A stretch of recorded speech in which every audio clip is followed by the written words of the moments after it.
자, 주린이 투자클럽 공부만이 살 길이다.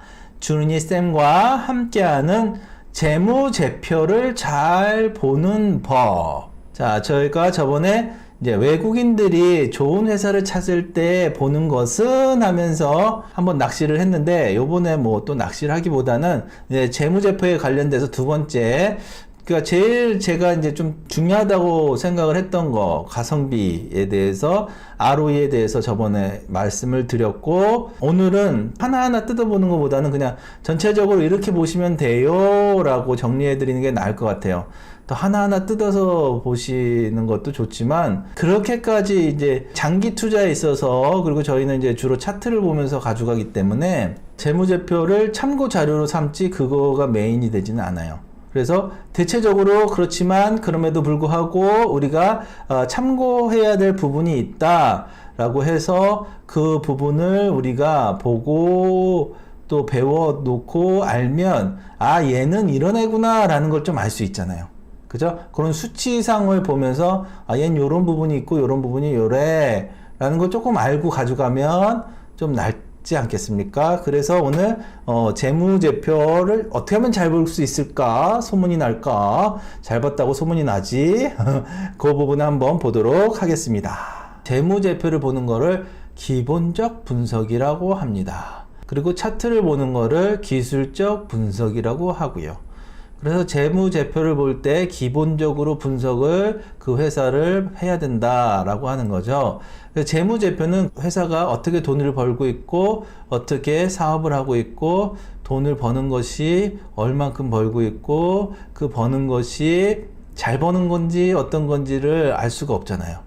그죠? 회사가 막 규모가 크고 막 몇백억 되고 막 그래 버리니까 이게 처음에는 숫자도 눈에 잘 안 들어오고 이 정도 버는 게 잘 버는 건지 규모가 어떤 건지 알 수가 없어요. 그래서 재무제표를 보실 때에 몇 가지를 봐야 되는데, 몇 가지 제가 이론적인 걸 좀 알려드리고 그 다음에 네이놈 가서 알려드릴게요. 알아두면 쓸 때 많은 주식 잡학사전. PBR이 있습니다. PBR은 Price to Book Ratio 해서 주가 순 자산 비율, 주가를 주당 순 자산으로 나눈 것을 PBR, 주가 순 자산 비율이라고 합니다.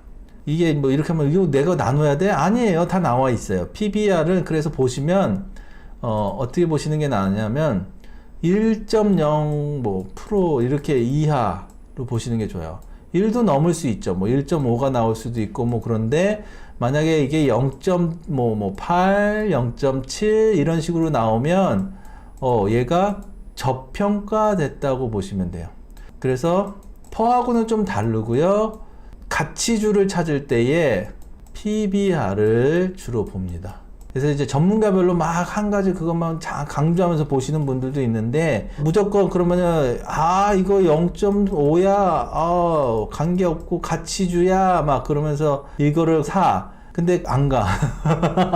그럴 수 있다는 거죠. 그렇기 때문에 어떻게 해야 돼요? 골고루 봐야 돼요. 그러니까 이 하나만 봐서 전부가 아니라 말씀을 드리는 거고요. 그냥 이 PBR을 나타내는 거는 가치주를 볼 때 주로 보고 저평가되어 있다는 걸 보는데, 1%, 뭐 2%까지도 괜찮아요. 1% 이하다 그러면은 좋은 거다. 그걸 보시면 되시고요. 그 다음에 볼 게 유보율. ROE는 알려드렸어요. ROE는 외국인들이 좋은 회사 찾을 때 제일 많이 보는 게 ROE로 가성비. 그죠? 가성비가 좋은가를 볼 때 ROE를 보고요. PBR은 가치주를 볼 때, 그죠? 저평가가 됐나 볼 때고, 유보율은 현금 보유 비율이에요. 그래서 자본 총계에서 자본금을 뺀 거를 자본금 곱하기 10 100분율로 만들어 버리는 건데요. 그래서 퍼센트로 나오는데 유보율이 현금을 얼마나 쌓아놓고 있는가를 알 수가 있어요. 그래서 뭐 100%, 몇백 프로, 뭐 1000%, 몇만 프로까지도 되는 경우가 있고, 유보율이 높다 그러면은 현금이 많다. 현금이 많다 그러는 거는 뭐예요? 현금을 잘 번다. 돈을 잘 버는 회사다 라고 볼 수도 있는데, 동전의 양면처럼 볼 수 있는 부분은 뭐예요? 투자를 해야 되는데 공장을 짓고 어떤 시설 투자를 해야 되는데 투자를 안 하고 돈만 쌓아놓고 있을 수도 있다. 그건 좋은 건 아니잖아요. 발전적인 건 아닌 거죠. 그래도 현금이 많으면 배당도 잘 주고 좋은 회사일 수 있는 거죠. 그래서 현금이 많은가, 유보율이 좋은가 또 보는 게 좋고요. 그리고 신용 비율도 봅니다. 신용 비율이 이게 뭐 한 5%까지 6%까지도 괜찮은데 막 9% 신용이 꽉꽉 차 있으면 100억 이상 막 신용으로 들어와 있다면 신용을 쓰는 이유가 뭐예요? 신용을 써서 들어오는 거는 장기 투자하려고 신용을 쓰나요? 절대 그렇지 않아요. 단기예요. 그래서 좀 오르면 팔아야지 하는 생각이 들어가 있는 게 신용이에요. 그렇기 때문에 신용이 많이 들어와 있는 거를 어떤 큰손이 올리겠어요? 어떤 경우는 올리는 경우도 있어요. 그러니까 딱 정답은 없어요. 네, 정답은 없는데 올리는 경우도 있지만 신용이 있는데도 불구하고 가는 경우도 있지만 대체적으로 신용이 많이 들어와 있으면 올라가면 팔려고 기다리는 돈들이 기다린다는 얘기인데 잘 안 올라갈 확률도 높다라는 것을 알려드려요. 자, 이렇게 해서 간단하게 이론을 알려드렸고, 그러면 네이놈 가서 실제적으로 봤을 때에 우리가 볼 때에 자, 시가총액을 먼저 보도록 할게요. 시가총액에 가서 보면 네이놈 보면 이거를 내가 고를 수가 있어요. 그래서 외국인이 있는가, 그죠? 그리고 시가총액, 그리고 ROE, 그 다음에 PBR, 유보율, 그죠? 요렇게 해서 적용하기 위해서 보도록 하겠습니다. 그러면은 시가총액이 몸무게고 1위부터 자 50위까지가 있고요. 거기에서 이제 보는 거죠. 유보율, PBR 1.70이면 그렇게 높은 건 아니에요. 삼성바이오로 주식은 PBR이 11이에요. 상당히 높은 거죠. 저평가된 건 아닌 거죠. 유보율 2점. 그러니까 유보율이 3만 프로면은 엄청 많은 거죠. 현금을 엄청. 네이놈은 더 많네. 5만 프로네. 아, 이 저기를 하고 있어서 그런가? 쇼핑하면서 그쪽 네이버 페이가 붙어 있어서 그럴 수도 있겠네요. 네. 13,000포인트. 카카오도 돈이 많아요. 네. 그리고 0.70 현대차가 지금 저평가돼 있다 볼 수 있겠죠.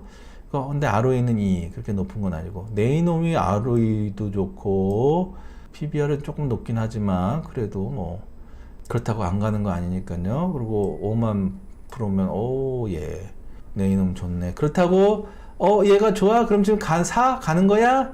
그렇지 않을 수 있다는 거죠. 기본적 분석은 좋은데 기술적 분석 차트가 그러면은 그러면 얘가 가래인가? 그건 또 다를 수 있다는 거죠. 그래서 밸류에이션이 좋게 나올 때는 보면 어때요? 많이 올라갔다 볼 수가 있어요.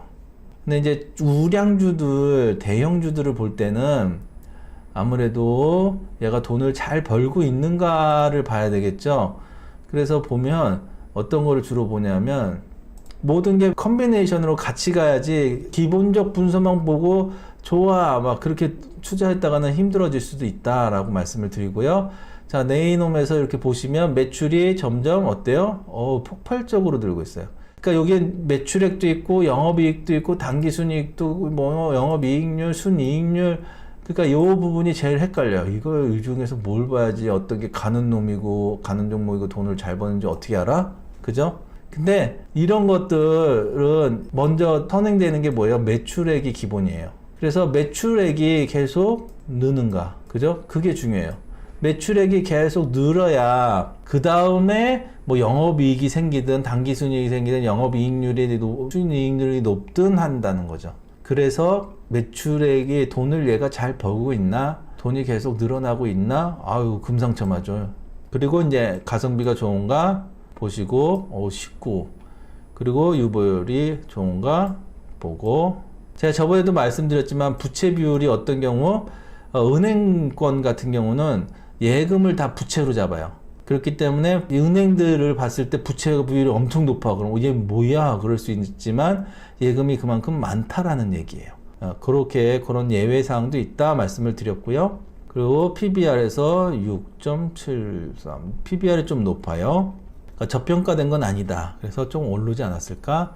올랐다고 보는 거죠. 그러면은 이 재무제표만 보고 투자에 들어가나요? 그렇지는 않죠. 기본적 분석이 끝났으면 그 다음에 기술적 분석도 봐야죠. 그러면 이제 차트에서 기술 들어갑니다.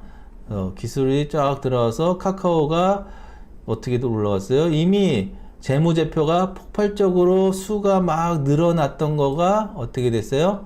선반영 되어 있다 라고 볼 수 있죠. 23,000원에서 17만원까지 이 10월에서 8월 1년 한 6개월 만에 이렇게 갔어요.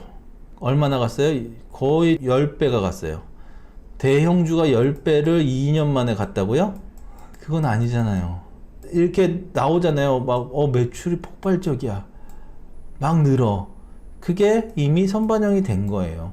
그리고 이제 뭐가 있었어요? 카카오뱅크 그리고 카카오게임즈 상장이 있었잖아요. 카카오가 주식을 보유하고 있는 카카오뱅크, 카카오게임즈, 카카오페이가 상장하니까 그 프리미엄이 붙어서 가는 거잖아요. 몸값이 높아지니까. 그래서 이미 이렇게 해 먹었고 갔고, 근데 왜 이제 이럴 때 들어가냐고. 이럴 때 안 들어가고. 이럴 때 들어가야지. 이럴 때.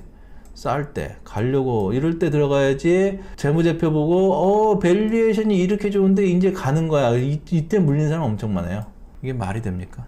그러니 제가 말씀드리는 게 뭐예요? 재무제표가 다는 아니다. 기술적 분석, 차트도 같이 봐야지 된다. 이게 바닥에서는 재무제표가 안 좋아요. 자, HMM 볼까요? 자, HMM의 재무제표를 보면 어떻습니까? 2019년 12월까지 빨개. 적자 생존이냐. 근데 어때요? 점점 늘어나면서 바뀌었죠. 그렇다면 차트를 볼까요?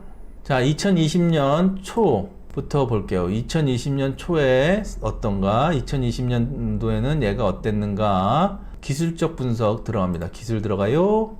자, 2020년 초, 그 다음에 2021년 말, 그 다음에 2021년 이제 뭐 중반까지 한번 볼게요. 중반 8월 이렇게 잘라볼까요?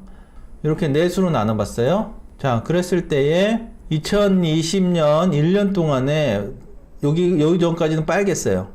그리고 이제 출발하는데 이때는 나온 게 아니잖아요, 아직. 2020년 지나니까 나왔죠. 그 다음에 또 2021년 상반기, 하반기, 상반기까지 이렇게 갔어요. 그러면은 밸류에이션이 이때 좋아서 가나요? 아니잖아요. 바닥에서는 밸류에이션이 좋지 않지만 이렇게 해서 주가가 올라가서 많이 올라가니까 그때부터 밸류에이션이 좋다고 그러죠. 카카오가 그렇잖아요. 그러니 재무제표를 가는 도중에 참고를 참을 수는 있지만 어때요? 재무제표는 결과잖아요. 1년을 이 회사가 열심히 일해서 번 돈이 이제 1분기, 2분기, 3분기, 4분기 그렇게 해서 나중에 발표가 되는데 주가는 어때요? 선반영해요. 먼저 움직여요. 그러니 재무제표를 보고 들어가면 늦을 수 있다. 공시에서도 어닝 서프라이즈 나와서 들어가 보면 이미 올랐잖아요. 그죠? 그러니 재무제표는 그거가 장기 투자로 가져가는 데 있어서 얘가 중간에 이제 계속 돈을 잘 벌다가 매출이 줄기 시작한다든지 그러면은 이제 장기 투자하던 데서 내려와야 할 때가 된 것 같아 라고 하든지 아니면 모든 재무제표가 막 너무 잘 나와. 막 계속 잘 나와. 그래서 아주 꼭지를 칠 때에 그때 나오든지 그런 걸로 볼 수도 있죠. 그렇기 때문에 재무제표만 다 보는 것이 아니라 참고사항이고 또 차트만 다 보는 것이 아니라 여러 가지가 참고가 되어져서 봐야 된다. 하나만 안다고 해서 그 하나 갖고 다 할 수는 없다. 그렇지만 이 회사가 어떤 회사인지는 알 수가 있잖아요. 재무제표를 보면 이 회사가 가성비가 좋은 회사야. 이 회사가 가치가 좋은 회사야. 아직 저평가되어 있어. 이 회사가 돈 현금이 많은 회사야. 그런 것들을 보고 신용이 많네. 그런 것도 볼 수 있고. 그래서 그런 것들을 보면서 투자의 보조지표로서 참고사항으로서 보시고 가지고 가시는데 그게 절대적인 것은 아니다. 그리고 기본적 분석과 기술적 분석을 같이 가져가야 되는데 재무제표가 여러 가지 있는 중에 제가 말씀드린 그 정도를 보시면 아무래도 딱 참고가 하기가 좋다. 그죠? 재무제표에서 제일 중요한 것은 매출액이다. 매출이 느는 거 보여야 그거에서 순이익이 뭐가 좋아지고 뭐가 될 수 있지. 매출이 늘지도 않는데 뭐 할 수는 없잖아요. 그러니까 일단 제일 중요한 건 매출을 늘리는 거. 회사에서는 그런 거죠.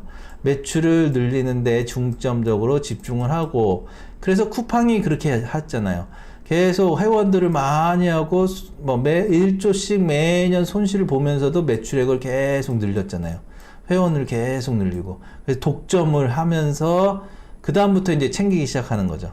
매출액을 많이 늘려놨으니 그 다음부터 뭐 영업이익이라든지 뭐 순이익이라든지 그런 것들을 이제 만들게 되는 거죠. 그렇게 하고 나서야 만들어지니 매출액이 느는가를 먼저 봐야 된다. 그리고 가성비가 좋은지, 또 저평가되어 있는지, 또 현금이 많은 회사인지, 신용이 많은지. 재무제표는 이렇게만 보면 대략 이 회사가 어떤 회사인지 그려지시죠. 그래서 그렇게 이 회사가 이런 회사구나 라는 것을 좀 알고 투자하는 게 아무래도 투자하는 데 있어서 안정적으로 또 할 수 있고, 차트만 봐서는 또 모르는 부분이 있어요. 그럴 수 있으니 재무제표를 보면서 투자를 참고하시고 성공 투자하시기 바랍니다. 감사합니다. 구독, 좋아요, 댓글도요.